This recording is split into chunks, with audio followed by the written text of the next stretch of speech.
ሰላም ጤና ይስጥልን አድማጭ ተመልካቾቻችን ህዳር 18 2018 ዓ.ም ዕለታዊ መረጃዎችና ዘገባዎችን ይዤ መጥቻለሁ። መረጃና ዘገባዎችን እየተከታተላችሁ አብራችሁ እንድትቆዩ ነው በአክብሮት የምጋብዛችሁ። በዚህ ሰዓት እንግዲህ ከተለያዩ አካባቢዎች ያሰባሰብኳቸውን ዝርዝር የግንባር መረጃዎች ወደ እናንተ የማደርስ ይሆናል። እናንተም እየተከታተላችሁ አብራችሁ እንድትቆዩ ነው በአክብሮት የምጋብዛችሁ። እንግዲህ ቅሊንጦ እስር ቤት ከሚገኙ የፖለቲካና የህሊና እስረኞች መካከል በእስር ቤት እየተፈጸመባቸው ያለውን ግፍና ሰቆቃ በተመለከተ ለፍርድ ቤት ተደጋጋሚ ማመልከቻዎችን እንዲሁም ደግሞ ቅሬታዎችና አቤቱታዎችን በችሎት እየተገኙ እያቀረቡ ነው የሚገኙት።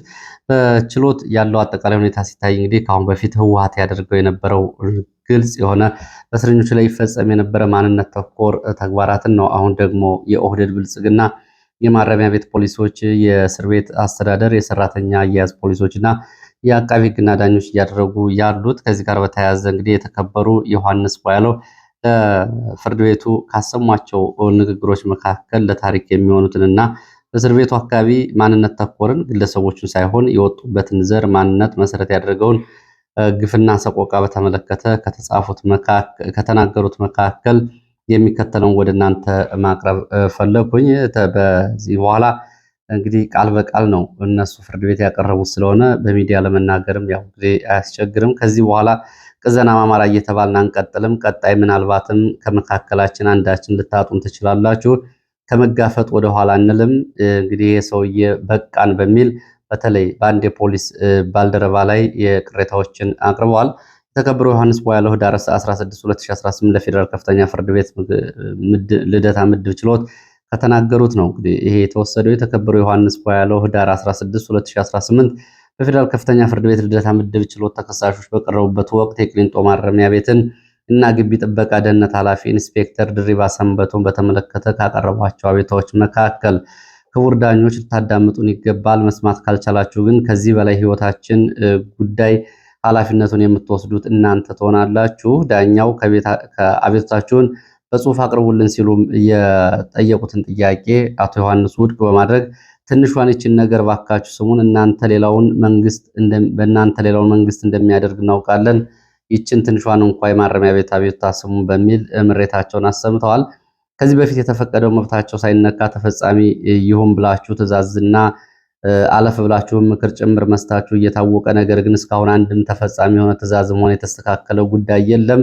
ኢንስፔክተር ድሪባ ሰንበቶን ብትከሱት ምን ታመጣላችሁ? ከላይ እስከታች ያለነው እኛ ነን እያሉ ተግብረውታል ነው የሚሉት። ቤተሰብ ጥየቃ የለም። ቤተሰቦቻችን ቢመጡ ምግብ እንደ ውሻ ጥለውልን እንዲመለሱ ነው የሚያደርጉት። ግፍና መከራ፣ ወከባ፣ ስድብና ማስፈራራት በእኛ ላይ ብቻ ሳይሆን በቤተሰቦቻችን ላይ ጭምር እንደቀጠለ ነው። ከዚህ በኋላ ቅዘና ማማራ እየተባልን አንቀጥልም። ቀጣይ ምናልባትም ከመካከላችን አንዳችን ልታጡ ትችላላችሁ። ከመጋፈጥ ወደኋላ አንልም።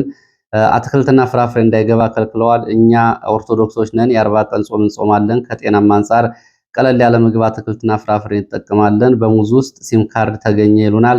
እኛ ምን አገባን? ይሄኛ ስራ አይደለም። ፌዴራል ፖሊስ በኢንስፔክተር ድሪባ ላይ የወንጀል ፍሬ ነገሩን እንዲያጣራ ፍርድ ቤቱ ትዕዛዝ ሰጥቶ ነበር። ፖሊስ ግን እስካሁን አንድም ምርመራ አላደረገም። አቃቢ ሕግ ይህንን እንዴት ያየዋል? አማራ ሕዝብ የአቃቢ ሕግና የመንግስት አይደለም ወይ? የታጠቁ ሽፍቶች ናቸው እየጠበቁ ያሉት።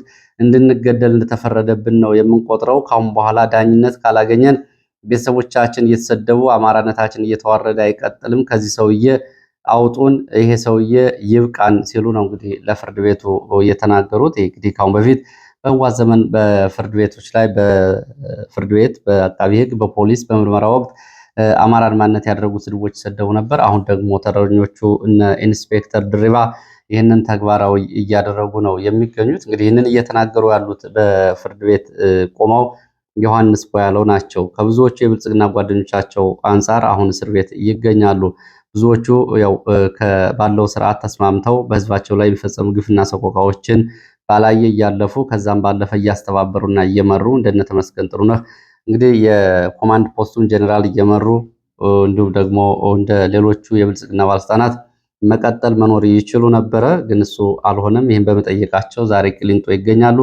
ቅሊንጦ ደግሞ በተራ 10 አለቃና በዘረኛ ፖሊሶች የሚፈጸምባቸው ግፍ ይህንን ነው የሚመስለው። ወደ መረጃዎቹ ነው የምቀጥለው። ወደ ጀርመን የሚወስደን መረጃ ነው። በአማራ ህዝብ ላይ በኦርቶዶክስ እምነት ተከታዮች ላይ በተለያዩ አካባቢዎች የሚፈጸሙ ግፍና ሰቆቃዎችን የሚያወግዙ መግለጫዎች እንዲሁም ደግሞ ምርመራ እንዲደረጉ ዓለም አቀፍ ጥሪዎች እየቀረቡ ነው። ባለፈው ደቡብ አፍሪካ ከተደረገው የአደባባይ ሰልፍ በመቀጠል በጀርመን የተቃውሞ ሰልፍ ተደርጓል። ትናንትና ህዳር 17 በኦርቶዶክስ እምነት ተከታዮች የሚፈጸመውን ግፍና ሰቆቃ ጭፍጨፋ የሚያወግዝ ሰልፍ ተደርጓል። በጀርመን በርሊን በኢትዮጵያ ኦርቶዶክስ ተዋሕዶ ቤተክርስቲያን የጀርመን አካባቢ እንግዲህ አስተባባሪዎች የተጠራው ሰልፍ ከሌሎቹ አገራት ከጀርመን ውጭ በሚገኙ የአውሮፓ ሀገራት የመጡ የሰልፉ ተሳታፊዎች ጭምር ተገኝተው የኢትዮጵያ መንግስት ሆን ብሎ የሚፈጸመውን ግድያና ጭፍጨፋ እና ግፍ ማስቆም አለመቻሉን አውግዘዋል። ሰዎች በቋንቋቸው በሃይማኖታቸው ተለይተው እየተገደሉ እየታረዱ ነው ሲሉ ሊቀ ካህናት ዶክተር መራዊ ተበጀ በዶቼ ቬለ ተናግረዋል። ሰልፉን በተመለከተ እንግዲህ ለጀርመን ድምፅ ሬዲዮ ከተናገሩት የተወሰደ ነው። በአሩሲ፣ በጅማ፣ በወለጋ፣ በሻሸመኔ የተፈጸመ ያለውን ግፍ አንስተዋል። ክርስቲያኖች የሚደርስላቸው አጥተዋል ሲሉም ይህንን ጉዳይ እንደዚሁ አንስተውታል። ሌሎችም የቤተ ክርስቲያን ተወካዮች እንደዚሁ ፊት ለፊት ወጥተው ይህንን አውግዘዋል። ምናልባት ከኢትዮጵያ ኦርቶዶክስ ተዋሕዶ ቤተክርስቲያን የካህናት እንዲሁም ደግሞ የቤተክርስቲያን አስተዳዳሪዎችና መሪዎች ፊት ለፊት በአደባባይ ሲገኙ እነዚህ የመጀመሪያዎቹ ናቸው። ከአሁን በፊት በአውስትራሊያና ኒውዚላንድ ያሉ መግለጫዎችን ማውጣታቸው ይታወቃል። አሁን ግን ራሳቸው እየወጡ ይህን እያወገዙ ነው የሚገኙት። በተመሳሳይ በአሜሪካ የሚገኘው ፌዴሬሽን አምሃራ ኖርዝ አሜሪካ የሚባለው ፋና በአጽሮት ስሙ የተፈጸመውን አስገዶ መድፈር ቢቢሲ ባለፈው ያወጣውን ዘገባ በተመለከተ እንደዚሁ መግለጫ አውጥቷል።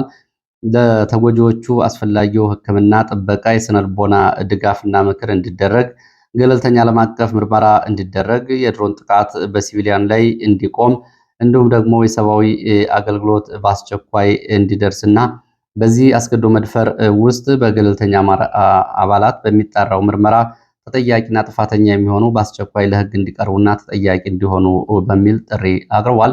ሌላው የአማራ ፋኖ ብሔራዊ ኃይልን በተመሳሳይ ሰሞኑን መነጋገሪያ የሆነውን ጉዳይ በተመለከተ እጅ በመጥረቢያ ሲቆረጥ የሚያሳየውን አሰቃቂ ድርጊትና ቪዲዮ አስመልክቶ መግለጫ አውጥቷል። በመግለጫው እንግዲህ ገለልተኛ መርማሪ ቡድን ተቋቁሞ ምርመራ እንዲያደርግ ነው የጠየቀው። በዚህም እንግዲህ ስርዓቱ ብልጽግና በተለይ ሰሞኑን በዲፕሎማሲው በሰብአዊ መብት ለፈጸማቸው ጭፍጨፋዎች መጋለጥ የጦር ወንጀል ጥፋቱ ይፋ እየሆነ መምጣቱን ተከትሎ የህዝብን ንቅናቄና ተፈጠረበት እንደዚሁ የቅርቃር ውስጥ ለመውጣት አስርጎ ባስገባቸው በደህንነት መስሪያ ቤቱ ስምሪት በተሰጣቸው አካላት ዘግናኝ ድርጊቶችና ፈጻሚዎችን እየፈጸመ በዚህ በኩል ፋኖን ከህዝብ ለመነጠል የሚያደርጋቸው ተግባራት የዚህ ምርመራ ቡድኑና ገለልተኛ አካላት እንዲያጣሯቸውና ዓለም አቀፍ ማህበረሰቡ የዓለም አቀፍ ገለልተኛ ሚናውን እንዲወጣ መርማሪ ቡድን እንዲመጣና ለምርመራ ቡድኑ አስፈላጊውን ድጋፍ ለማድረግ አፋባ ዝግጁ መሆኑን በጥሪው አሳውቋል። እንግዲህ እንደዚህ አይነት ተግባራት እየተፈጸሙ ነው ያላቸውን ካሁን በፊት በመንግስት ወታደሮች የተፈጸሙ ሰቆቃዎችንም ጭምር ይፋ አድርጓል። በዚሁ ጥሪውም እንግዲህ ዓለም አቀፍ ገለልተኛ አካላት ገብተው እንዲመረምሩ ጠይቋል። ወደ ሌሎች መረጃዎች ስናልፍ ባህር ዳር እንደዚሁ አንድ ካህን በአሰቃቂ ሁኔታ በጥይት ተደብድበው ተገድለዋል። ቀሲስ ብሩክ ነው ይባቢ ይባላሉ። የተገደሉት ካህን ከቤተክርስቲያን ከመኖሪያ ቤታቸው አቅራቢያ ነው በጥይት ተደብድበው እየተገደሉት። ከዚህ ባሻገር ደግሞ እንደዚሁ በተለያዩ አካባቢዎች የመንግስት ወታደሮች በከተሞች ላይ የሚፈጥሩት ሁከትና ብጥብጥ ከጦር ወንጀል ጭምር እየተባባሰ መጥቷል የሚል ሌላ መረጃ ወጥቷል። በተለያዩ ከተሞች ከካምፕና ከስምሪት ውጭ በየግሮሰሪ መሸታ ቤት፣ ቁማር ቤቶች ከነመለዮ ዩኒፎርማቸውና ከነትጥቃቸው እየገቡ የተለያዩ አስነዋሪ ድርጊቶችን የሚፈጽሙ የመንግስት ወታደሮች ሀይ የሚላቸው የለም። በሌሎችም በሌሊትም በቀንም የከተማ ህዝብ አደጋ ላይ ጥለዋል። እንግዲህ ያው ከሚደረገው ጦርነት ባሻገር መንግስት በተቆጣጠራቸው አካባቢዎች ነው እንደዚህ አይነት ህዝብ ቅሬታ እያቀረበ የሚገኘው።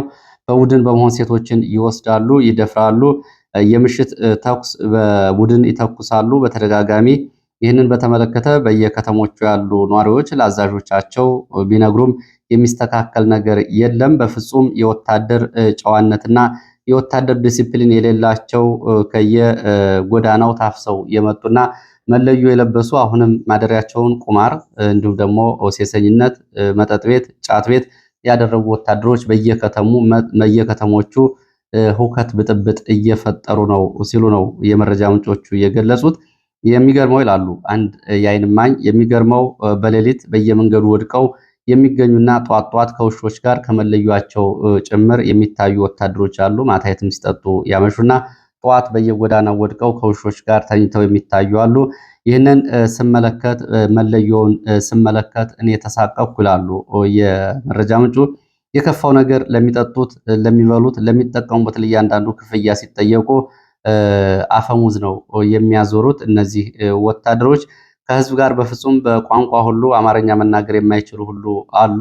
እንግዲህ ከላሊበላ ወሎ፣ ከእብናት ጎንደር፣ ከጎጃም ደንበጫ፣ ከሜጫ ጎጃም፣ አቸፈር ጎጃም፣ አዲስ ዘመን ጎንደር፣ መተማ ጎንደር፣ ሸዋሮቢት ሸዋ፣ ራያ ቆቦ ወሎ፣ መርሳ ወሎ የመጡ ተመሳሳይ የሆኑ ቅሬታዎች ናቸው። እንግዲህ በህዝብ ላይ እነዚህ ስርዓት የሌላቸው ወታደሮች እየፈጸሙ ያሉትን ጉዳይ። ዋናው ነገር ደግሞ ለአለቆቻቸውም ሪፖርት ተደርጎ ምንም ማስተካከያ አይሰጥም። ብዙዎቹ እንግዲህ ዩኒፎርማቸውን ለብሰው ሰክረውም መንገድ ዳር ከውሻ ጋር ወድቀው የሚያድሩ ናቸው ነው የተባለው። በዚህ ምክንያት የከተማ ነዋሪዎች የተወሰኑ አቅም ያላቸው ከ10 ዓመት በላይ ያሉ ታዳጊ ሴት ልጆቻቸውን ወደ ተለያዩ ከተሞች ልከዋል ሲሉ የመረጃ ምንጮቹ ገልጸዋል። ብናት እንደዚሁ አንድ የ8 ዓመት ልጅ መታገቱንም የደረሰ መረጃ ያሳያል። አንድ የ8 ዓመት ልጅ ከባለፈው እሁድ ጀምሮ ከመኖሪያ ቤቱ መሀል ከተማ ታግቶ ተወስዷል። በማን እንደታገተ የታወቀ ነገር የለም።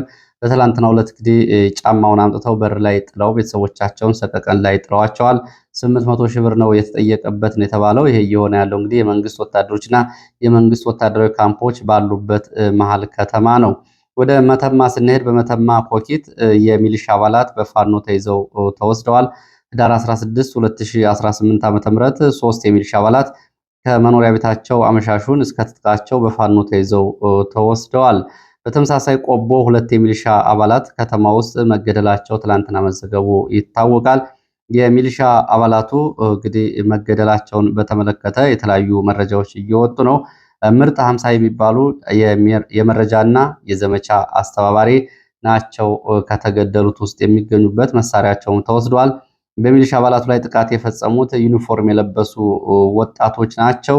ይህንን ተከትሎ እንግዲህ ትጥቃቸውም ተወስዷል። ፖሊስ ጣቢያ ላይ ሚሊሻና ፖሊስ እንደዚሁ አፈሙዝ ተዘዋዙረው ነበር። በእነዚህ ሚሊሻዎች መገደል ምክንያት መከላከያ ጣልቃ ገብቶ ነው ፖሊስና ሚሊሻዎቹን የገላገላቸው ብለዋል። ምስራቅ አማራ ፋኖ የኮር 1 ኮር 2 አማራ ፋኖ ብሔራዊ ኃይል ማለት ነው ስለ እነዚህ ሚሊሻ ግድያዎች ኃላፊነቱን መውሰዱና አስርጎ ባስገባቸው ጥቃት ፈጻሚዎች እርምጃ መወሰዱን ገልጿል። ሰሜን ወሎ ተጨማሪ መረጃ ላድረስ። ሰሜን ወሎ አንድ ወታደራዊ አዛዥ ከግዳጅ ቀጠናቸው ጠፍተዋል የሚል መረጃ ነው። በሰሜን ወሎ ሙጃ ግዳን ቀጠና አንድ ወታደራዊ አዛዥ ከግዳጅ ስምሪት ቀጠናቸው ጠፍተዋል ተብሏል። ወታደራዊ አዛዡ ከፍተኛ ማዕረግ ያላቸው እንደሆኑ የሚገልጹት የመረጃ ምንጮቹ ምናልባት ዝቅተኛ ሌተናል ኮሎኔል ይሆናሉ የሚል መረጃ ነው የሰጡት። ወደ ሙጃ ወንዳች ባለው ቀጠና ግዳጅ ላይ እንዳሉ ነው እየጠፉት። ባለከፍተኛ ወታደራዊ ማዕረጉ አዛዥ ጉዳዩ መረጃው እንዳይወጣ ሌሎች ወታደሮች ጉዳዩን ይዘዋል። አልጠፉም። ለስራ ወደ ወልዲያ ሄደው ነው ሰሜን ምስራቅ እዝ ጥሪ አድርጎላቸው ለስራ ሄደዋል የሚል ምላሾችን እየሰጡ ቢሆንም ግን እውነታው ግን ይሄ አዛዥ ከስምሪት ቀጠናና ከግዳጅ ቀጠናቸው ወጥተዋል። ከሁለት ወታደሮች ጋር የጠፉት አዛዥ እንግዲህ በሲቪል ለብሰው ከሁለት ወታደሮች ጋር በመሆን ነው እንደወጡ የሚገለጸው። እንግዲህ እስካሁን ድረስ የተገኘ ነገር የለም። ፎቶቸው ለሚሊሻዎች ለየአካባቢ ሚሊሻዎች ተበትኗል። ሚሊሻዎች ይህንን ፎቶ እያዩ ከተሳፋሪዎች ከመንገድ ከኬላዎች ላይ እንዲጠብቁ ነው ትዕዛዝ የተሰጠው። ይህ ወታደራዊ አዛዥ ወዴት እንደሄዱ እስካሁን የታወቀ ነገር የለም። በእርግጠኝነት ግን ፋኖን አልተቀላቀሉም ሲሉ የመረጃ ምንጮቹ ገልጸዋል። ወዴት እንደሄዱ ግን የታወቀ ነገር የለም። ወደ ግንባር መረጃዎች ሲሄድ ሰሜን ወሎ እዚሁ ላስታ ያለውን መረጃ ላስከትል። በሰሜን ወሎ ላስታ ከላሊበላ በቅርብ ርቀት በሚገኘውና በአየር ማረፊያ አቅራቢያ ትናንትና በተደረገው ውጊያ ሰብአዊ፣ ቁሳዊና ወታደራዊ ኪሳራ ደርሷል። ከተከዜ ወንዝ ወደ ገለሶት አቅጣጫ ከተንቀሳቀሰ የመንግስት ኃይል ጋር ብርቱ ውጊያ ተደርጓል። ከተከዜ ወንዝ ወደ ገለሶት ስምሪት ወስዶ ከተንቀሳቀሰ የመንግስት ኃይል ጋር በተደረገው ውጊያ ከፍተኛ ሰብአዊ፣ ቁሳዊ ጉዳት ደርሷል። በተለይ እርፉ ተብሎ በሚጠራ ቦታ በተደረገው ውጊያ ነው ይሄ ጉዳት የደረሰው። ውጊያው በቡድን መሳሪያዎች፣ በእግረኛ እንዲሁም ደግሞ በድሮን ማንዣበብ ጭምር እየታገዘ ነበር ሲሉ ነው የዓይን እማኞች የገለጹት። በአካባቢው የአየር ቅኝት ነበር በውጊያው ሰዓት። ሆኖም የአየር ጥቃት ግን አልተፈጸመም። እስከ ምሽት ድረስ ቀጥሎ ነበር ይህ ውጊያ የሚሉት ከአየር ማረፊያው በቅርብ ርቀት የነበረውን የውጊያ ውሎ የተመለከተው መረጃ ያደረሱ የመረጃ ምንጮች የመንግስት ኃይል ቆስለኛና ጉዳት የደረሰባቸው ወታደሮችን ይዞ ወደ ሽምሻሃ ከተማ ስለመውጣቱና በዚህ ምክንያት ውጊያው ስለመቆሙ ነው የተገለጸው። በዚህ ውጊያ በመንግስት ወታደሮች በፋኖ ላይም ሆነ በሲቪሊያን ላይ የደረሰው ዝርዝር ጉዳት በዝርዝር አልታወቀም። የፋኖ የመረጃ ምንጮች እንግዲህ ከ20 በላይ መንግስት ወታደሮች ስለሞታቸውና ከ35 በላይ ስለመቁሰላቸው ቢገልጹም የዓይን እማኞች ግን በሕክምናና በአካባቢው ይህንን ለማረጋገጥ አልተቻለም ነው እያሉት። ያው እንግዲህ ውጊያ ላይ ያሉ ቁጥሮችን ለማወቅ አስቸጋሪ ነው። በውጊያ ውስጥ እንግዲህ በየትኛውም ወገን ያለውን ለማወቅ አስቸጋሪ ነው። ከራሳቸው ከፋኖ የፋኖ ጉዳት ከመንግስት ወታደሮች የራሳቸውን ጉዳት ካልገለጹ በስተቀርና እንዲሁም ደግሞ ወድቀው ካልተገኙ ቀጠናውን ሌላው ካልተቆጣጠረው ለማወቅ አስቸጋሪ የሚሆነው። ለማንኛውም ያለው መረጃ ይሄ ነው። ወደ ሌሎች መረጃዎቻችን ስንቀጥል ህወሓትን የተመለከተ መረጃ ነው የማስቀጥለው። ህወሓት ቅድመ ሁኔታ ማስቀመጡን የሚገልጽ መረጃ ነው። ወደ ግንባር መረጃዎች እመለሳለሁ። በነገራችን ላይ የደብረ ብርሃን አቅራቢያ አፍላ ውጊያ እየተደረገ መሆኑን የሚገልጽ መረጃ ይዣለሁ። ህወሓት ቅድመ ሁኔታ አስቀምጧል። በትግራይ ምንም አይነት ምርጫ 2018 አይኖርም ሊደረግም አይችልም ሲል ቅድመ ሁኔታ አስቀምጧል። ህወሓት ይህን ቅድመ ሁኔታ ያስቀመጠው የህወሓት ህጋዊ ሰውነትና የፖለቲካ ሰውነት ካልተመለሰ ምንም አይነት ምርጫ በትግራይ አይደረግም። የትግራይ ህዝብና ህወሓት ሊነጣጠሉ አይችሉም። ያለ ህወሓት የትግራይ ህዝብ፣ ህወሓት ከሌለ የትግራይ ህዝብ አደጋ ላይ ይወድቃል። ብቸኛ ባለቤት የትግራይ ህዝብ ነው የህወሓት ባለቤት። ህወሓት ከሌለም ምርጫ አይኖርም የሚል መግለጫ ሰጥቷል። ከማን ጋር ምርጫ ይደረጋል ሲሉ እንግዲህ እየጠየቁት አዲሱ የህወሓት ቃል አቀባይ ሚካኤል አስክዶም ናቸው። እንደሳቸው ገለጻ እንግዲህ በሶስት ጉዳዮች ላይ ሰሞኑን ህወሓት እንደተነጋገረና እንደተወያየ ነው የገለጹት። አንደኛው የተነጋገሩበት ጉዳይ የፕሪቶሪያውን የሰላም ስምምነት እና ተገባበሩን በተመለከተ፣ ሁለተኛው የ2016 ጉባኤና ከዛ በኋላ የተወሰኑ ውሳኔዎችን እና አፈጻጸማቸውን በተመለከተ፣ ሶስተኛው ጉዳይ ደግሞ የነጌታቸው ረዳን ጉዳይ እንደ አጀንዳ አድርገው ህወሓት እንደተወያየበት ነው የገለጹት። ከነዚህ ውይይቶቻቸው ላይ እንግዲህ ስምምነት ላይ የተደረሰባቸው እንደ ቃል አቀባዩ እነጌታቸው ረዳ አቅም ፈጥረዋል የሚል ግምገማ ተነስቷል። እነጌታቸው ረዳ የነሱ የፈጠሩት አቅም የነሱ ጉዳይ ሲገመገም የፌዴራል መንግስቱ መጠቀሚያ ኃይል ሆነዋል፣ ኃይል ግን አውጥተዋል ሲሉ ነው የገለጹት። በዚህ ግምገማና በዚህ መግለጫ ላይ የፕሪቶሪያ የሰላም ስምምነት ተጥሷል፣ በከፍተኛ ኮማንድ የታዘዘ የድሮን ጥቃት ተፈጽሞብናል ሲሉ ቃል አቀባዩ ይህንንም ይፋ አድርገዋል። በአጠቃላይ እንግዲህ የፕሪቶሪያ የሰላም ስምምነት አፈጻጸም በተመለከተ አሁንም ፖለቲካዊ ውይይት እንዲደረግ ጥሪ አቅርበዋል። ወልቃይትን በተመለከተ እንደዚሁ ያነሷቸው ጉዳዮች አሉ። ከሰሞኑ የአየር በረራ መጀመር ጋርም በተያያዘ እንደዚሁ በመግለጫው አንስተዋል። ሌላው ከህወሓት አንጻር ተጨማሪ መረጃ የህወሓት ወታደራዊ አዛዦች የፊታችን ህዳር 20 ከሁለት ቀን በኋላ በአክሱም ከተማ ወታደራዊ ስብሰባ ያደርጋሉ የሚል መረጃ ነው የወጣው። አጀንዳው አልታወቀም፣ በምን ጉዳይ እንደሚሰባሰቡ። ሁሉም ከኮር በላይ ያሉ የታጣቂ አዛዦች፣ የግንባር አዛዦች፣ የማዕከላዊ ኮማንድ አዛዦች ይሰባሰባሉ በአክሱም ከተማ ነው የተባለው። ሱዳን ያሉትም የአርሚ 70 የሳምሪ ቡድን አባላት በተመሳሳይ ቀን እንደዚሁ ስብሰባ ያደርጋሉ ብለዋል። እንግዲህ ወታደራዊ ስብሰባው ምናልባት ዘመቻ እንጀምራለን ከሚለውና ዘመቻ መከታ እንዲሁም ደግሞ ወልቃይትን በኃይል እንወራለን ከሚለው ጋር የተያያዘ ሊሆን ይችላል የሚል ግምት እንዳላቸው መረጃ ምንጮች ገልጸዋል። አጀንዳው ግን አልታወቀም። ከዚህ ጋር በተያያዘ በትግራይ የሰላም ኃይሎች ያሉ ወታደራዊ አዛዦች እና ታጣቂዎቹን እንደዚሁ የሚያግባባ የሽማግሌ የሚያስኮበልል ወታደራዊ ቡድን እና እንደዚሁ ደግሞ በልመናም በተለያየ ጥቅማጥቅም የሚያማልል ቡድን ተቋቁሟል። በአፋር ግንባር ያለውን የትግራይ የሰላም ኃይል ታጣቂ እነ ሸሪፎ እና ሌሎች ሁለት አዛዦችን ጨምሮ ከየማህበረሰቡ የተወከሉ ሰዎች አሉ። በጠለምት በኩል ያለውን ኮሎኔል ለገሰን ጨምሮ ሌሎች የሚያስተባብሩ አሉ። ታጣቂዎቹ ወደ ቀድሞ ይዞታቸው ወደ ትግራይ ሰላም ኃይል፣ ወደ ትግራይ መከላከያ ኃይል ወይም ደግሞ የትግራይ ታጣቂዎች እንዲመለሱ ነው ይህንን ጥሪ ያቀረቡት። ከላይ በህወሓት ግምገማ ላይ የፌዴራል መንግስቱ ታጣቂዎችን እያስታጠቀና እያሰለጠነ ነው የሚለው እንግዲህ በዚህ መፍትሄ አቅጣጫ ተቀምጦለታል ነው እየተባለው። ወደ ሌሎች መረጃዎች አልፋለሁ። አስገዳጅ ወታደራዊ አፈሳና ምልመላን የተመለከቱ መረጃዎች ናቸው ያሉት። በተለያዩ አካባቢዎች አስገዳጅ ወታደራዊ አፈሳና ምልመላ እየተደረገ ነው፣ ተጠናክሮ ቀጥሏል። እድሜያቸው ከ14 እስከ 16 ዓመት ያሉ ታዳጊዎች እየታፈሱ ወደ ወታደራዊ ካምፕ እየተወሰዱ ነው። ዛሬ ከደቡብ ጎንደር እብናት ከተማ የወጣ መረጃ እንደሚያሳየው አንድ የ12 ዓመት ታዳጊን ጨምሮ ሌሎች የ13 የ14 ዓመት ታዳጊዎች ከትምህርት ቤት በር በወረዳው አፈጉባኤ ሴት ነች አፈጉባኤዋ እና በቀበሌ አስተዳደርና በሚሊሻዎች ሲታፈሱ ማየታቸውን አንድ አይን እማኝ ለኢትዮ ፎከስ ገልጸዋል።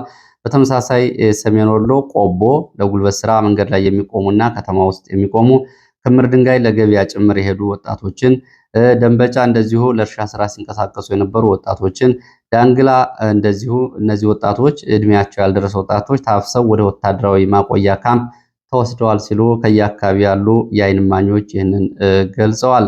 ወደ ሸዋ የሚወስድን መረጃ ላስከትል። በደብረ ብርሃን አቅራቢያ በሚገኙ አካባቢዎች ከሌሊቱ 10 ሰዓት ጀምሮ ወደ አካባቢው ከዘለቀና ከተንቀሳቀሰ የመንግስት ኃይል ጋር ብርቱ ውጊያ እየተደረገ ነው የተባለው።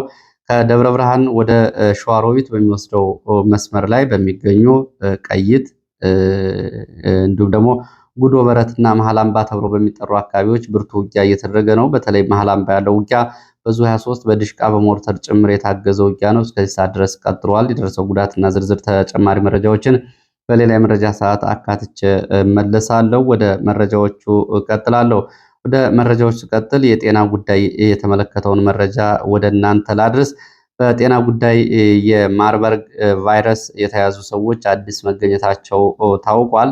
ጤና ጥበቃ ሚኒስቴር በየዕለታዊ በቫይረሱን በተመለከተ በሚያሰራጨው መግለጫ ላይ በጅንካ ከተማ ባለፈው እንግዲህ ቫይረሱ ከተከሰተ በኋላ አሁን በዋሳ ከተማ መገኘቱን ነው የተገለጸው። በጅንካ ደግሞ ባለፈው ህይወቱ ያለፈው ነርስ ባለቤት ከ2 ሳምንት ስቃይ በኋላ እሷም ህይወቷ አልፏል። በቫይረሱ ተይዛ ነበረ።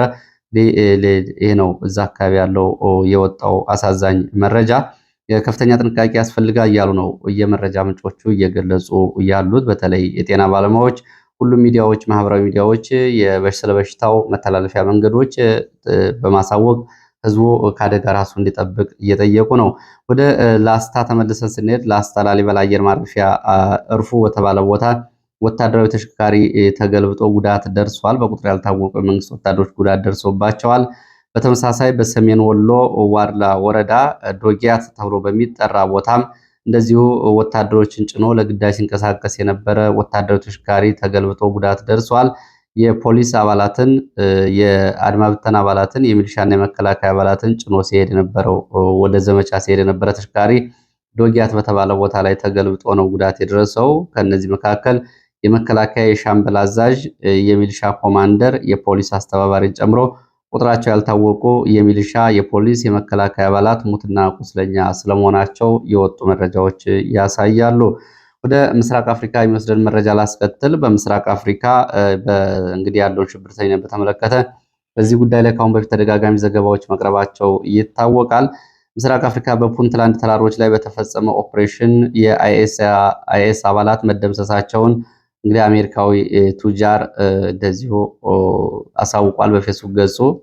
ይህንን በትዊተር ገጹ ኤለን መስክ ነው ይህንን ያሳወቀው። እንግዲህ ኤለን መስክ ይህንን መረጃ ይፋ ሲያደርግ ኦፕን ሶርስ ኢቴል ከተባለ ገጽ ያገኘውን መረጃ ነው ያጋራው። በዚህ መሰረት እንግዲህ በፑንትላንድ የተደመሰሱት የአይኤስኤስ አባላት ጉዳይ አነጋጋሪ ሆኗል።